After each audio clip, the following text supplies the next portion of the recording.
So good morning. कल हम लोगों ने कैलकेरिया कार्प का पार्ट 1 देखा था और आज हम लोग कैलकेरिया कार्प के फिर आगे चलते हैं। कल तक जो हम लोगों ने देखा था वो था फियर ऑफ एनिमल, है ना। आज हम लोग देखते हैं, आगे चलते हैं और इस रिपोर्टरी को और भी ज्यादा हम लोग देखने का प्रयास करते हैं। और या नेक्स्ट रूब्रिक्स जो बहुत इंपॉर्टेंट मैसेज कैलकेरिया कार्प के साथ में है, डिजायर टू बी मैग्नेटाइज्ड। और जैसा कि हम लोगों ने कल देखा था, डिजायर टू बी मैग्नेटाइज्ड जो कॉन्सेप्ट है, यह कॉन्सेप्ट जो है सो कई एक मायने में आता है। कैलकेरिया कार्प के पेशेंट का जो मेन थीम है उससे से ही जोड़ करके हमको डिजायर टू बी मैग्नेटाइज्ड को देखना चाहिए। कॉन्सेप्ट क्या है? ऑर्गेनाइजेशंस, अपने को सुरक्षित रहना, अपने बीच में, लोगों के बीच में रहना, अपने परिवार के साथ में रहना, ये कैलकेरिया कार्प को आपसी लगाव को के साथ में जोड़ता है। यह कॉन्सेप्ट जो है सो इम्पोर्टेंट कॉन्सेप्ट है कि क्यों कैलकेरिया कार्प लोगों के साथ में रहना चाहता है।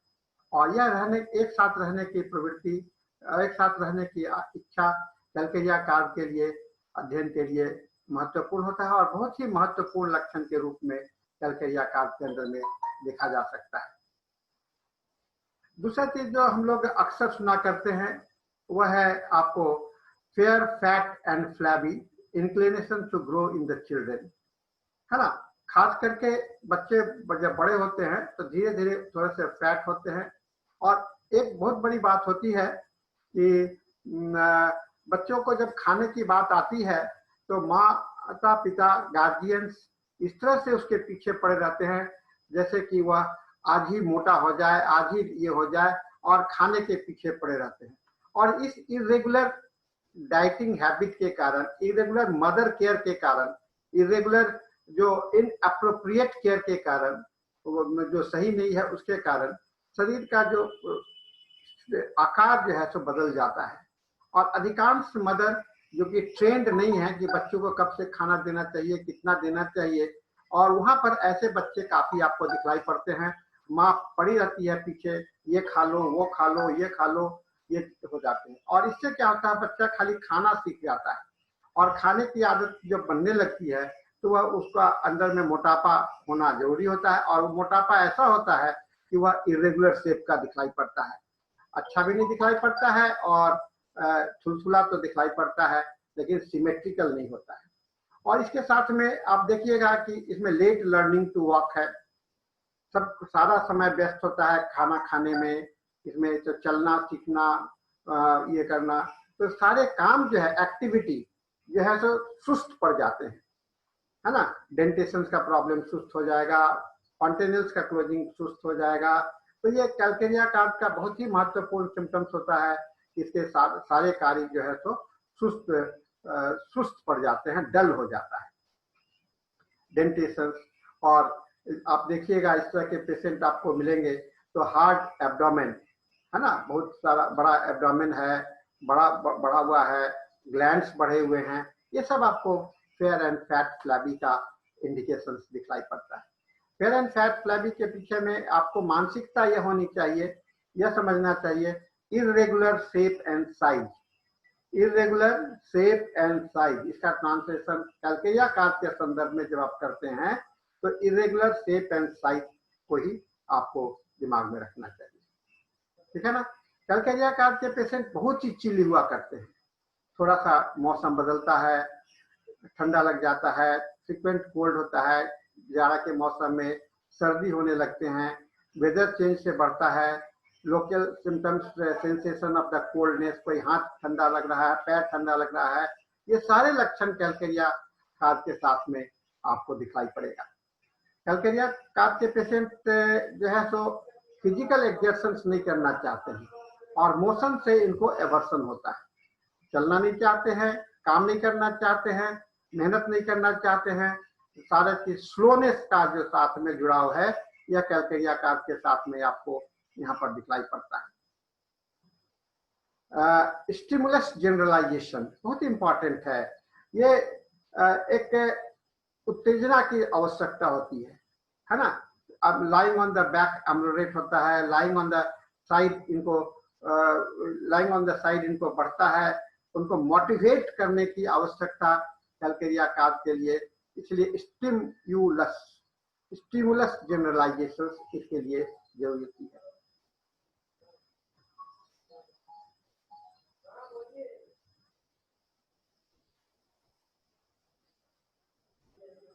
है ना। दूसरा है एग्रेवेशंस बिफोर मेंसेस, है ना। मेंस को कोई भी स्टिमुलेट करना, मन शुरू होने के पहले इसके कष्ट बढ़ते हैं। मोशन एग्रेवेट्स, मेंस के पहले कष्ट बढ़ रहे हैं, देख रहे ना। स्टिमुलस जनरलाइजेशन लेटने से है कष्ट बढ़ रहा है, जो जनरलाइजेशन जो है तो स्टिमुलेशन इसका जनरलाइज हो जाता है। फिर एग्रेवेशंस गेटिंग वेट, एग्रेवेशंस गेटिंग वेट बहुत इंपॉर्टेंट बात हो जाता है। फिर एमुलेट आफ्टर द ब्रेकफास्ट, खाने से आराम मिल जाता है, क्योंकि कैलकेरिया कार्प को खाने की आदत पड़ जाती है, और ब्रेकफास्ट के बाद में, ब्रेकफास्ट को कहा जाता है भरपूर पेट, भोजन को ब्रेकफास्ट कहा जाता है। जो हम लोग इंडियन कॉन्सेप्ट में ब्रेकफास्ट को कहते हैं कि व्रत को तोड़ना, यह ब्रेकफास्ट वर्ड जो है तो अमेरिकन सेंस में आप देखिएगा तो कहते हैं कि ब्रेकफास्ट का मतलब होता है कि पूरा पेट खा लेना, लंच उससे कम खाते हैं और डिनर उससे भी कम खाते हैं।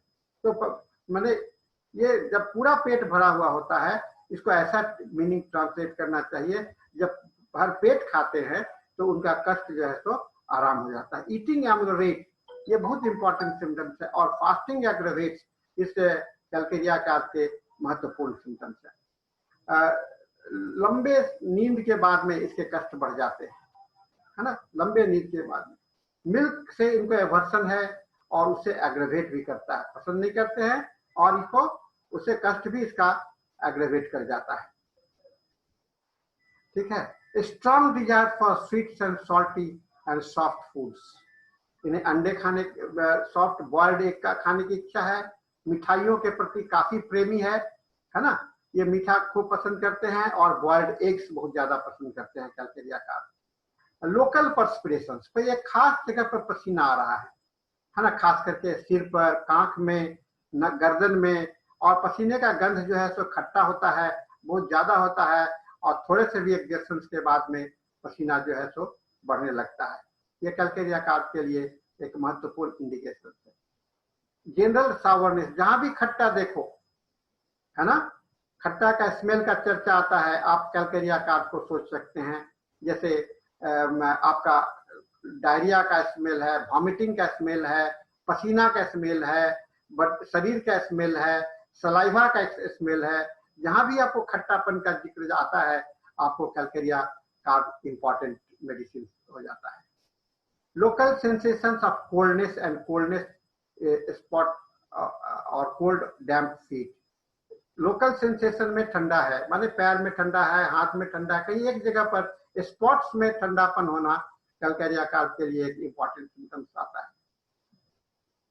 Flabby sluggish women with menses too early and too profuse, लड़कियां बढ़ती हैं और मेंस बहुत जल्दी आता है और बहुत ज्यादा मात्रा में आता है, और खास करके वह फ्लैबी वुमेन में है, आपको कैलकेरिया कार्प यहाँ पर सबसे अच्छा इंडिकेटर होता है। ठीक है ना। ग्रोथ टू रैपिड और टू डॉर्सिस, या तो बहुत लंबे होंगे या बहुत नाटे होंगे। ठीक है ना, कैलकेरिया कार्प के पेशेंट या तो बहुत लंबे होंगे या बहुत ही नाटे होंगे। एक्सर्शन, सारे कष्ट इनके एक्सर्शन से बढ़ते हैं, मेहनत करने से बढ़ता है, पेट में दर्द होने लगता है, सिर में दर्द होने लगता है, पैल्पिटेशन होने लगता है, ये इनके कष्ट जो हैं सो एक्सर्शन से बढ़ते हैं। ठीक है ना। इसके पर्टिकुलर सिम्टम्स में tendency to obstinate constipation, constipation बहुत एक्यूट होता है।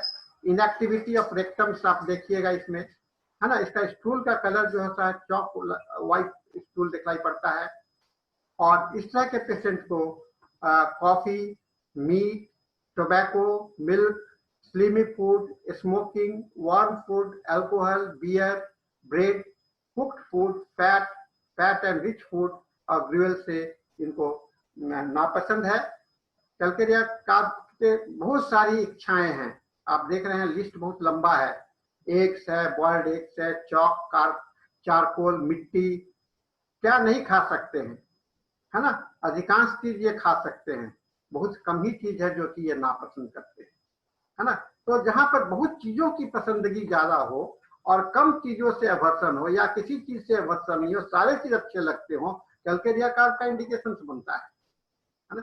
इसको हम लोग को सोचना चाहिए।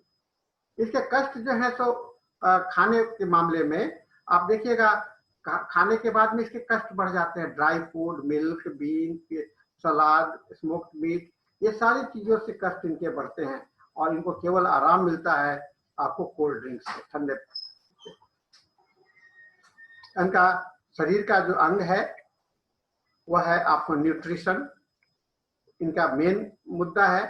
दूसरा मुद्दा जो है सो सभी कहीं पर भी ग्लैंड्स जो है इफेक्टेड होते हैं, सर्वाइकल हो, मेजेंटिक हो, बोन्स में हो, स्किन में हो।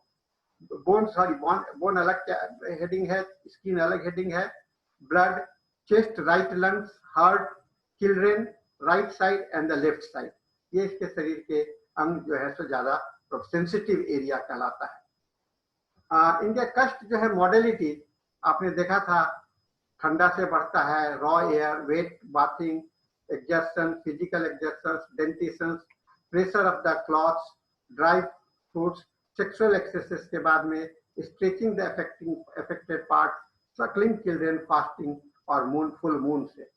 इनके modality में better होता है dry weather, lying on the painful side, morning, after rising, after breakfast, emission of flatus, rubbing, drawing the limbs up, lying on the back and dark room में इनके कष्ट जो है सो आराम मिलता है, सिर का दर्द खास करके।